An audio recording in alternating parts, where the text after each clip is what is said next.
It's a Yankee Doodle done of a deadline for Brian Cashman of the Pinstripes. But there's one Yankee storyline that's got me giddy.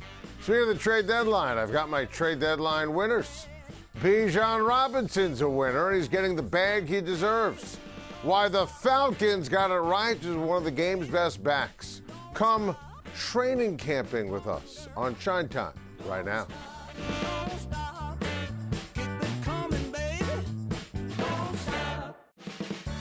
How concerned are you that Judge will not make it back this season, and if that impacts how you navigated this trade deadline?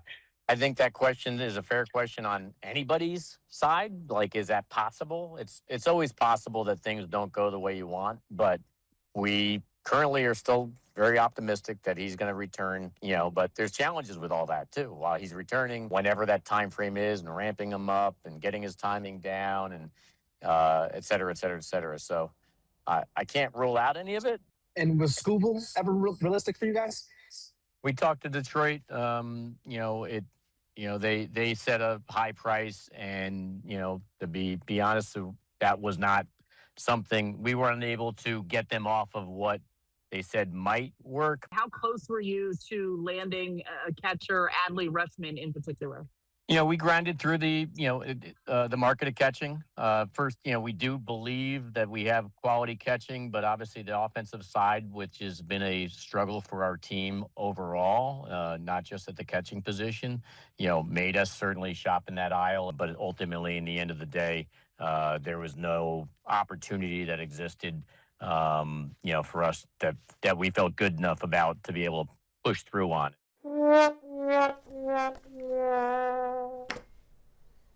Amateur hour. Absolute amateur hour. That right there, the sad trombone, is perfect. Because listening to Brian Cashman, watching him fall asleep at the trade deadline yesterday, I mean, that is a Yankee Doodle dreary. A dud. A disgrace. An embarrassment. And listen, it was bad enough as is that the Yankees didn't add a relief pitcher or a catcher, but to make it even worse, the Red Sox did everything right. The Red Sox and their general manager talked about a championship and a World Series run. Brian Cashman had excuses. Garbage. Nonsense. Buffoonery. I could not believe what I didn't see from the Yankees yesterday. I was obsessed from a Red Sox perspective, and if you look at it, it's a disaster. I mean, look at this. Look at this incredible full screen right here. Incredible if you're a Red Sox fan, not so much if you're a Yankees fan. And I loved Garcia. We talked about that on yesterday's Schein Time. He hit a home run, earned the pinstripes in his Yankee debut to tie a game at 6.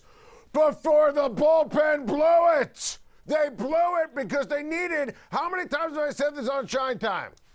2 to 4 different relief pitchers. And Brian Cashman got, hold on, let me do some quick math. Let me carry the one. 0. They needed 2 to 4 new relief pitchers, and they got 0. This is crazy talk. And look at the Red Sox. And remember, they started early when they traded early for Meade, and it was a terrific trade. They needed offense, and then Meade got hurt, right? And that was flukish. He got hit by a pitch. And then they trade prospect in their organization 2, 4, and 5 for Adley Rutschman. Adley Rutschman was built for the Yankees. A catcher who could have taken advantage of the short porch in right field, an all-star in the division. Oh, and the Red Sox do it. And the Yankees, you heard Brian Cashman say, they have quality catchers. Quality catchers? I mean, Austin Wells is hitting 160. And sometimes when you do what I do for a living, you can exaggerate for effect. Austin Wells is hitting 160. 160. He gets outs 85% of the time. He digs into the batter's box. He can't catch. He can't throw. He doesn't know what to challenge. He can't hit. The whole thing is a disaster. And Cashman has the nerve, the chutzpah, the audacity to say we have quality catchers. On Aaron Judge, he says there are challenges that he's going to return. Oh, good. Excellent. How about Aaron Boone's gem when he was asked about Giancarlo Stanton? Quote, He's outdoors and moving. He's outdoors and moving. Like he's your pet dog, or you're talking about cattle outside. Outdoors and moving is not a status report. What are you taking grandma for a walk? What are we talking about here? This is a disgrace. This is Yankee baseball. It's embarrassing. And then take a look at this quote. What Craig Breslow had to say, the general manager of the Red Sox. We were aggressive in bringing players in. We were positioning ourselves to reach our objective, which is to try and win a World Series.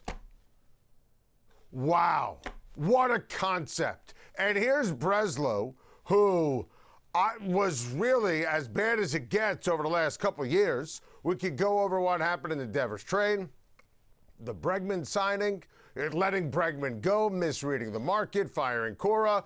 Go back to the Schein Time. Go find it on our YouTube page at Schein Time, where we, on the Tuesday after Memorial Day, we said that the two biggest embarrassments, and that is always the day, the first time you really look at the baseball standings and have a reaction, two biggest embarrassments in baseball, the Mets and the Red Sox. And think about what has happened since. And the Red Sox, hottest team in baseball, just swept the Dodgers. They're on fire in the month of July, and they go for it. They trade prospect 2, 4, and 5 for Rushman. They trade Marcel Mayer, the 4th overall pick in the 2021 draft, for the best relief pitcher available, Eric Miller from San Francisco. Eric Miller, that's Eric with a K. He changed the spelling of his name because he strikes everybody out. You know who could have used Rushman or Miller? The Yankees. The two guys the Red Sox got were tailor-made for the pinstripes. And you have Breslow talking about a World Series. This team in Boston goes from embarrassment to having a chance.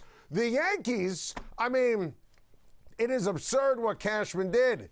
He punted on the season. He punted on the trade deadline. And I'm not talking about old school Sean Landeta punting.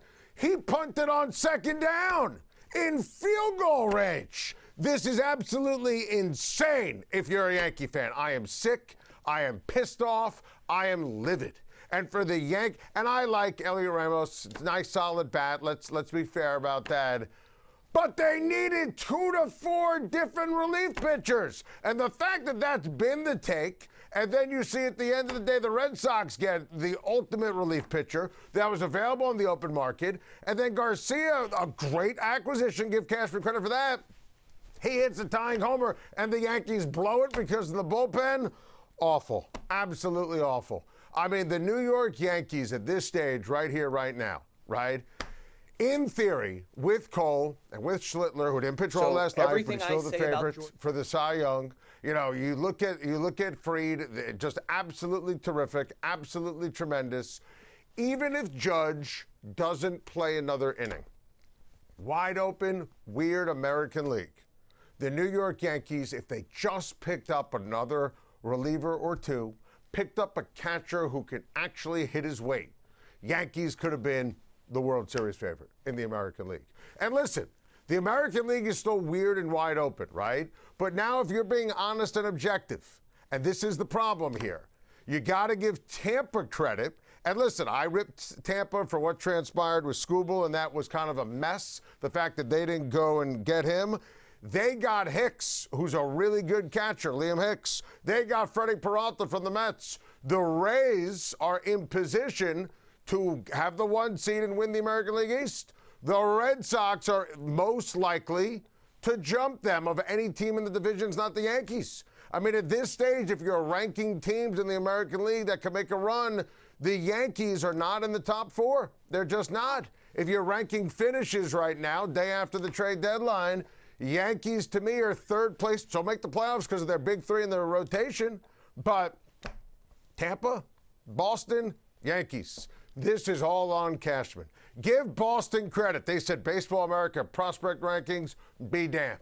We don't care about that. We want to win a World Series. And we wondered aloud over the last few years. Red Sox fans wondered aloud if John Henry and company, Sam Kennedy and company, Craig Breslow and company had given up on baseball. This was as painful a trade deadline. And look, we've been ranting on Cashman and Boone forever, so the expectations are slim. But this is not acceptable.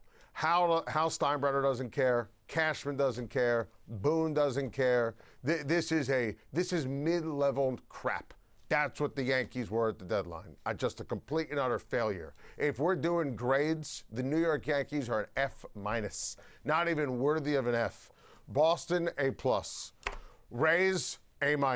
What a complete and utter disgrace. But there is good news for Yankees fans. At long last, there's going to be a fresh face playing shortstop for my New York Yankees. Born loser Anthony Volpe out. George Lombard is in. Here is Joel Sherman.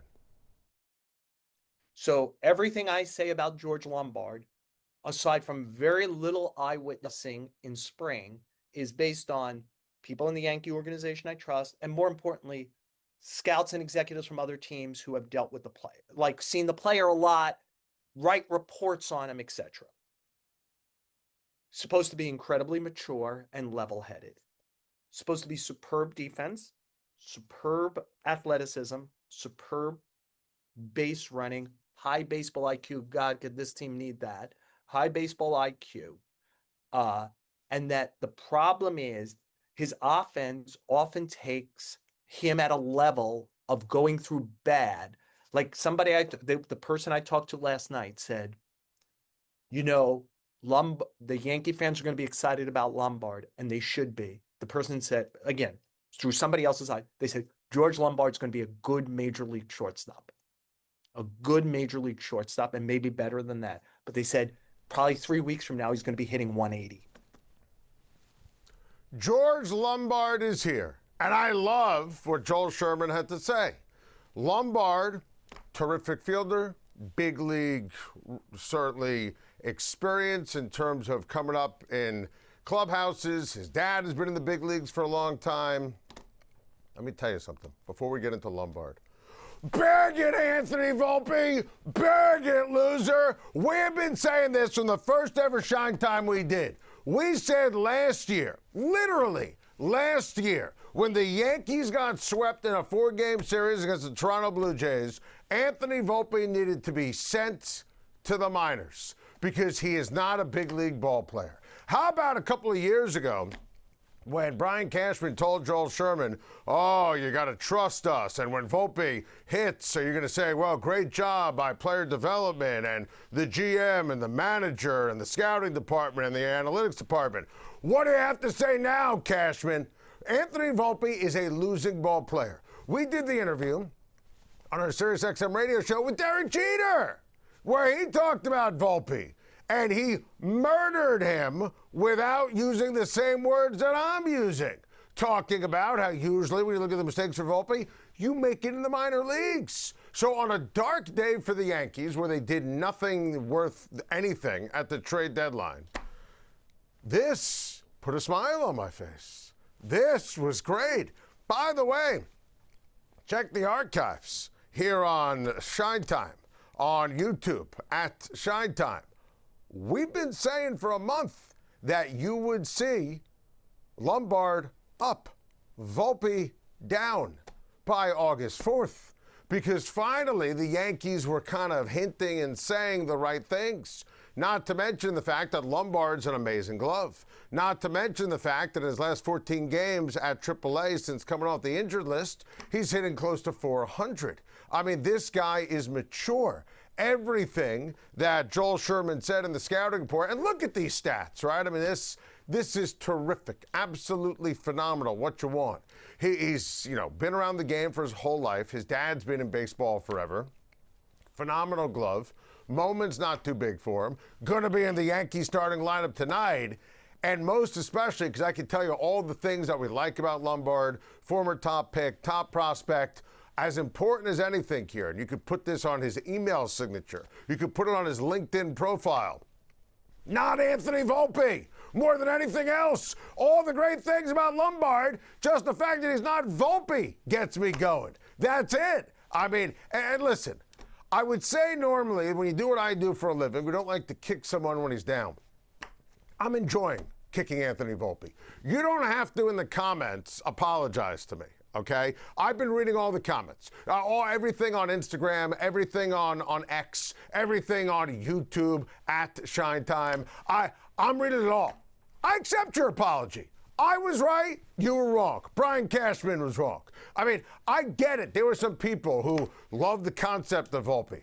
Grew up in Manhattan, moved to New Jersey, first-round pick, big Yankee fan. Volpe stinks. His baseball IQ is 0. He would take bad base running to the field, make errors, take bad fielding to the plate, had no ability to make contact, didn't come through in the clutch, couldn't drive the baseball. He was a negative. And even more, and I always say this in all my years in sports media, the players know. People like us can have opinions. The players know if you can play or not. There's no way that any professional in that clubhouse looked at Volpe and thought that he was anything other than a spoiled professional, where he was just Brian Cashman and Aaron Boone's, wonder kid. That's it. I never want to see him again. Look, I think Lombard's going to be rock solid, right? I think his defense, his IQ, see what his bat does. I think it'll be good as well. Even if Lombard fails, he won't. I don't want to see Volpe ever again. I don't want to see for September call-ups, here's Anthony Volpe. I don't want him ever allowed in the Bronx, let alone Yankee Stadium. Like he's banned from Stan's Sports Bar. I never want to see Volpe's face again. So, yes, I was ridiculously excited. I couldn't get enough. Look, and obviously there's another element to this, too. Dominguez goes down. Ramos, the Yankees get him at the deadline. And I do think, right, when you look at the struggle being real, I mean, this is why you trade quote-unquote prospects. Look at Dominguez and Volpe and their numbers. We're talking about a 240 and a 230 hitter, respectively, Volpe and Dominguez. I mean, look at the power numbers. I mean, Anthony Volpe, 1 home run. 1.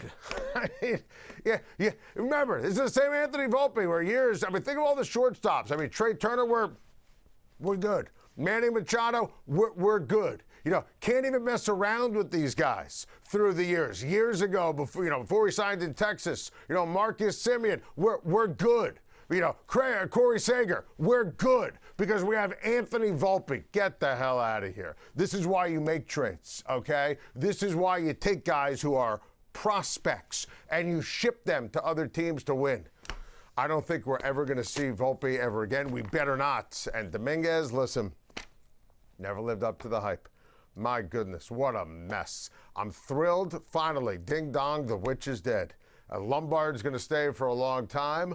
I never want to see Anthony Volpe's face ever again.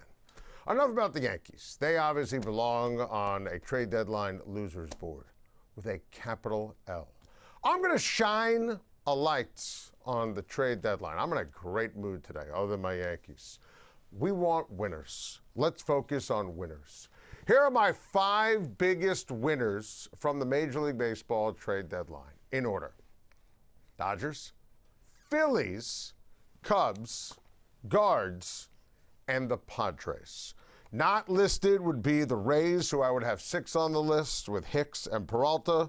And the Pirates, I do like the fact that they went forward and got Luke Weaver from the Mets, and he's under contract for next year as well. Needed a relief pitcher. I'll give the Pirates some love. Dodgers are the biggest winner, obviously. They go out, get Skubal. I don't want to hear anyone say anything negative about that. The Philadelphia Phillies absolutely are on this list. And I've seen the Phillies on different lists, winners, losers.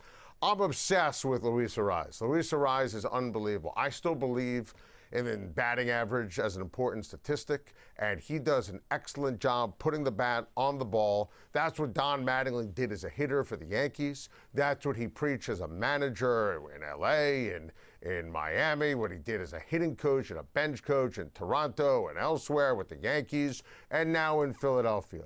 So I think Arraez makes Philadelphia a big winner. Plus, this was something Bryce Harper campaigned for, And now Bryce Harper's like, all right, you know what? I'll do whatever it takes to win. He might dust off the outfield glove, play a little outfield. Arias could play first. He could play second. He could DH. He's going to rake. I love this deal for Philadelphia. I thought the Cubs are big winners. I think that getting Clay Holmes and getting Gossman, I think these are big-time pickups. And, you know, PCA right now is my pick for the MVP in the National League. Still have a long ways to go, see what happens with Ohtani if he gets back and he pitches. But I really think there's a real shot that the Cubs and the Phillies, who are 2 and 3 on my list, could end up being the 2 biggest threats to the Dodgers in the National League. And Gossman and Holmes could end up going 1-2 for the Chicago Cubs when you look at it in a postseason, in a rotation and in a series. So I think that's what Jed Hoyer just did. Just traded for his top 2 pitchers with Holmes and with Gossman in a potential matchup in the postseason. I like what the Guardians did. You know, I think that when you look at what they were able to do, getting Griffin from the Nationals, I thought that was strong. Plus, Joe Adele. Hello.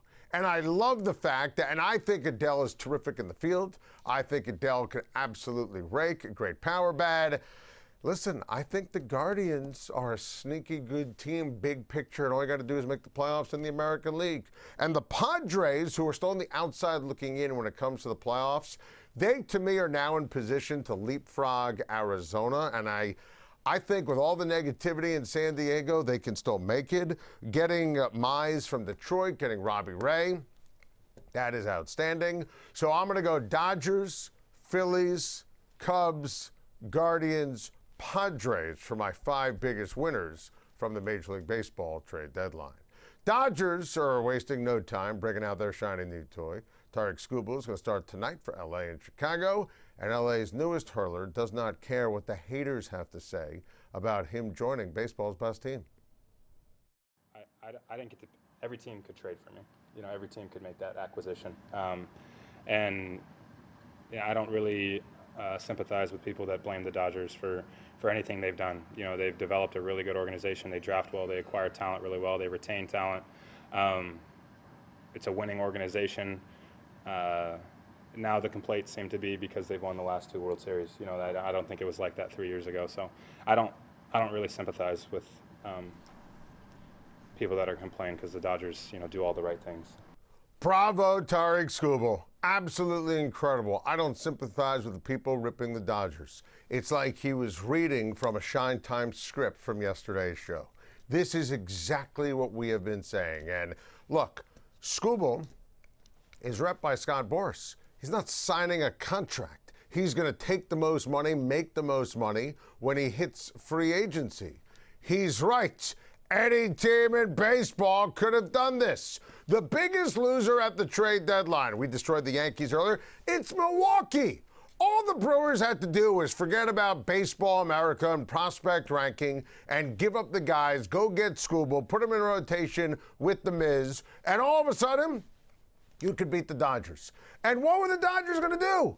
Keep losing? Right now, Ohtani is not pitching, and Glasnow's not pitching, and Snell's not pitching, and the Dodgers have lost 4 straight games. They got swept by the Red Sox, lost in Chicago last night. So what were we going to do? Satisfy the haters and the media elite? You know what great organizations in sports do? They try to win. Every single year they try to win. This is why today we give the Red Sox credit. Heck, we give the Rays credit, or the Guardians credit, or the Astros making a solid deal. By the way, the Astros are back in the mix for everything in the American League. And those are smaller deals in scope and scale, but there's a point and a premise. And it's also, as Andrew Freeman and Dave Roberts, the lead baseball executive and manager for the Dodgers, talked about, it's about what the fans and the organization, what they demand. Getting the best to win a World Series. Of course, I can't wait to watch Skubal pitch. I hope that he takes that ball and sticks it to the Chicago Cubs. And take a look at Skubal the past 3 seasons, right? I mean, and this is the combination of 2024, 2025, and what he's done in 2026. I mean, these numbers, look at them. They are absolutely a thing of beauty. Just incredible. And remember, He won the Cy Young in 2024, won the Cy Young 2025. He is the best of the best. He was available for every team. All the Brewers had to do was say, you know what? We want to try. It's better to try and win a World Series, and you might succeed. They have the best record in the National League. You can get home field if you just traded for Skubal, and then, you know what? Bring the big bad Dodgers to Game 6, Game 7 in your building where they have to go against Skubal in the Mets. But they opted not to. They would rather cry. They would rather look at their Baseball America prospect rankings than give up what it takes with Detroit to go get Tarik Skubal. So I think this is going to be a show tonight. Love that this game is on national TV, on TBS. That's going to be a lot of fun. And I can't wait for Skubal to, I love that attitude. I love what he said. Anyone could have done it. He's 100% right. Good for the Dodgers. By the way, they're scuffling. They're struggling. They're on a losing streak. Skubal, the ultimate ace and horse, stops the bleeding tonight. Coming up on Schein Time, Bijan gets his bag, baby. I'm going to tell you why Robinson's worth every single penny. Plus, why this guy should not step foot near the starting lineup in Cleveland for the Browns. Time to go camping and shine on football. We begin with great news for the Atlanta Falcons. Atlanta is making my guy, Bijan Robinson, the highest paid running back in NFL history. ESPN's Adam Schefter reported that the two sides agreed today to a 3-year extension worth potentially up to $75 million. The pact includes $51 million guaranteed. That's another record for the position. Let me make sure that my take is crystal clear. Bijan Robinson, worth every single penny.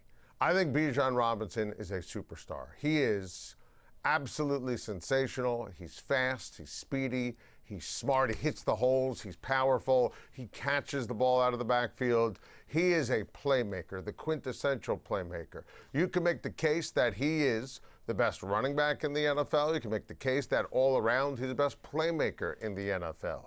He was worthy of when the Falcons took him with that 4th overall pick in the draft a few years ago.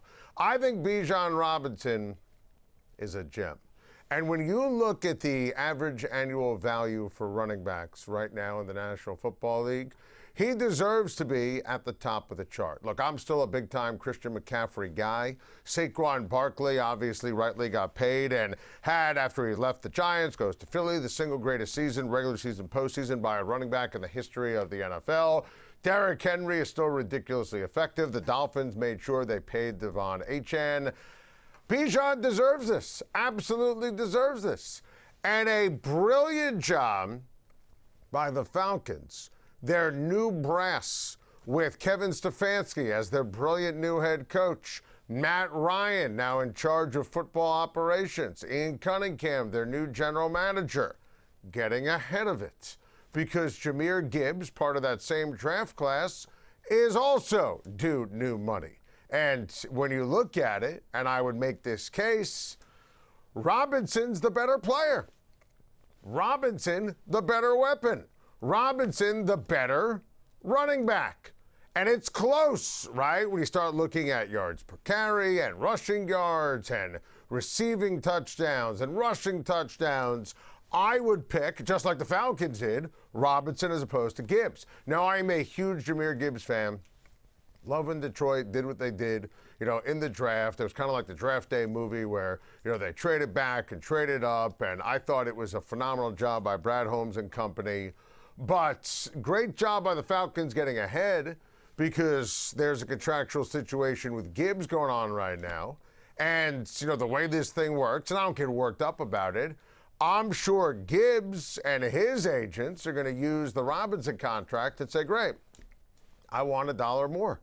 You're asking me to do a running back ranking, and we will at some point on Schein Time. I would put Robinson ahead of Gibbs. But Gibbs is going to end up getting more money. And, if the Lions try to mess around, they're going to find out. And I don't love the Lions in any way, shape, or form this season. I don't think Dan Campbell really knows what the hell he's doing.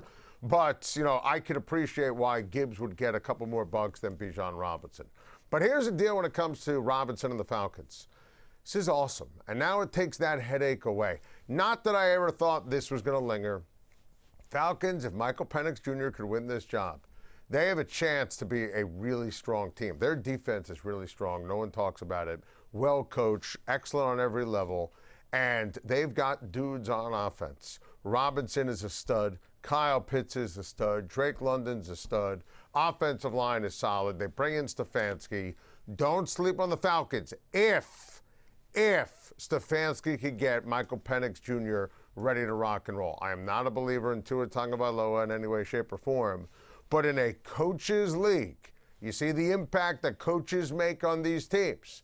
Kevin Stefanski, two-time Coach of the Year in the National Football League, right guy, right time, replaced Raheem Morris, who was just in over his head coaching the Atlanta Falcons.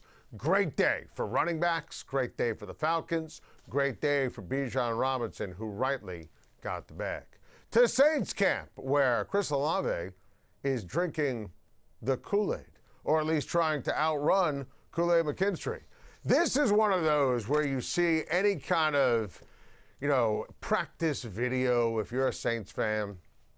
Chris Olave just got paid. I had Kellen Moore, their outstanding head coach, on my SiriusXM radio show.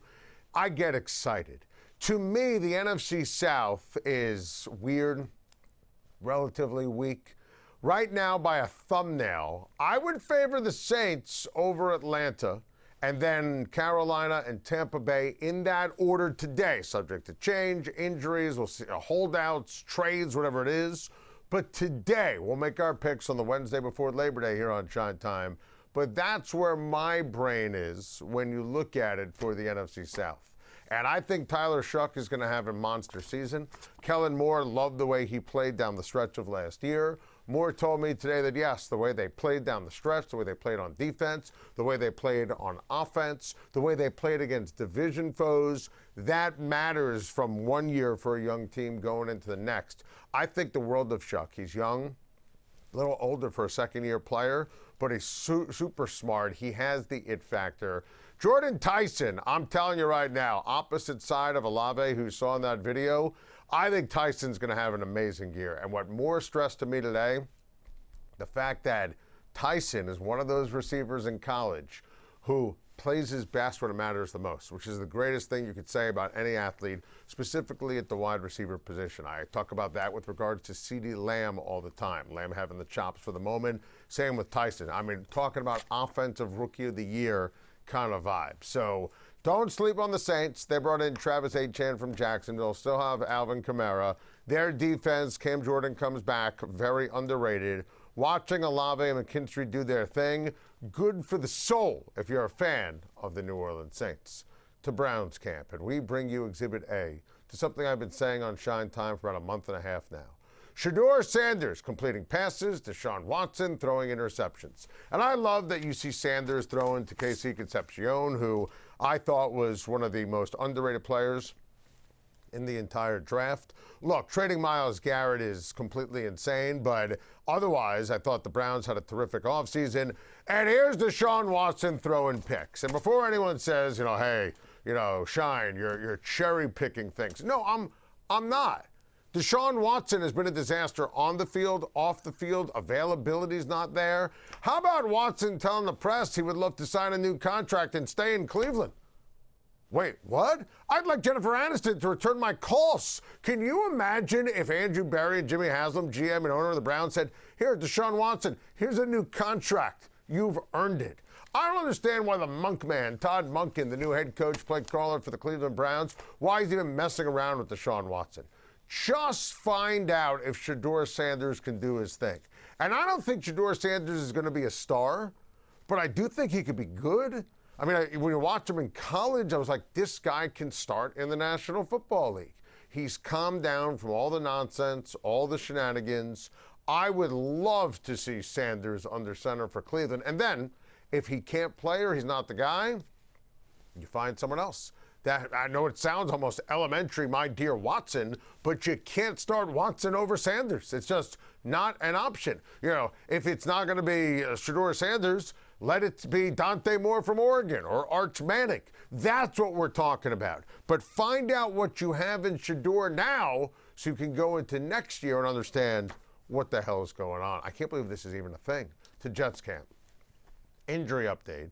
regarding Gangrene's 16th overall draft pick, tight end Kenyon Sadiq. Head coach Aaron Glenn told reporters on Tuesday that Sadiq, who is a certified freak when healthy, dealing with a setback from his off-season hernia surgery. Hernia issue that dates back to his time at Oregon. Now, Glenn remains confident that Sadiq is going to be ready for the regular season opener on September the 13th against the Tennessee Titans, but this is obviously something to monitor, because I think when you're talking about a rookie missing his first training camp and valuable reps with the offensive coordinator, the offensive line, with Geno Smith, with Cade Klubnik, this is officially a deal. So we will continue to monitor this. You know, I'm not going to sit here and say, oh, the season for Sadiq or for the Jets, it's in ruins. But when the Jets drafted him, and remember, I wanted with the 16th overall pick Omar Cooper Jr., who the Jets ended up drafting later in the first round. And I thought that Darren Muji absolutely crushed the draft and the offseason in particular. He was absolutely fantastic in terms of acquiring new players. But when we're talking about a pre-existing injury, surgery, complications, that to me is under the umbrella in August of not what you want. I'm not going to freak out. I'm not going to tell Jets fans to, don't buy a Kenyon Sadiq jersey, but it's officially something we're going to monitor here on Schein Time, because that's not what you want for a first-year player, especially someone you draft in the middle of the first round. Still to come on Schein Time, KD knows what it's like to be on a super team. So what does he have to say about LeBron's move to the city of brotherly love? Find out next on Schein Time. Let's shine on hoops, where Kevin Durant chimed in on LeBron's move to the city of brotherly love with a comp, well, to himself. Take a listen. Feel like they're contenders? For sure. I mean, you don't think so? No, I'm just asking you. Last time they put three 20-point scorers on the team, they said it was unfair, which is the team I was on. Yeah. They got 4 25-point scorers on this team. So hell yeah, I think they're gonna be a contender, man. They're gonna be a great team to watch. No. That's no. That's like comparing apples and Oldsmobiles, okay? And Kevin Durant's a bright guy. I'm pretty sure he's a bright guy. And I'm one of those, I have always and forever defended Kevin Durant on going from Oklahoma City to Golden State. Because the minute we start ripping athletes for prioritizing winning a championship, I honestly think we've all lost our minds and we've taken our eye off the prize here. Because the same people who would rip Kevin Durant for that would be saying at the end of his career, well, great career, phenomenal job, never won a championship. So you can't have it both ways. Kevin Durant joined a 73-win Warrior team that had already won a championship with the Splash Brothers, with Thompson and Curry. LeBron James is joining a team that is not the favorite in the East to win. It's the Knicks. And joining a team that hasn't won a championship in Philadelphia since the 80s, the early 80s. We're talking about a 40-year-plus drought. So this is not, at the end of the day, even close. It's not even in the same vein. It's not even in the same category. And I love Kevin Durant. I do. I defend Kevin Durant on a lot of things. Durant should never regret going to Golden State. He should regret going to Brooklyn and hitching his wagon to Kyrie Irving. That's what he should regret. He should regret Phoenix. He should regret where he is now in Houston. But please, this is not LeBron James hopping on board here in terms of, trying to go ring hunting. No, not even close. He signed a 2-year deal for $8 million in a pressure cooker that is Philadelphia, Pennsylvania, for a team that had a fake process for losing and, it's all good, we'll get them next year.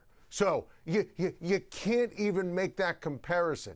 If the Sixers don't win this year, no one's blaming LeBron James. They are not the favorites in Vegas to win. You still got to look out west with the San Antonio Spurs and Oklahoma City. The minute Durant went from OKC to Golden State, this team was the odds-on favorite. It wasn't even close. So take a breath. Take a breath. I love KD, but that's a joke. But wait, there's more.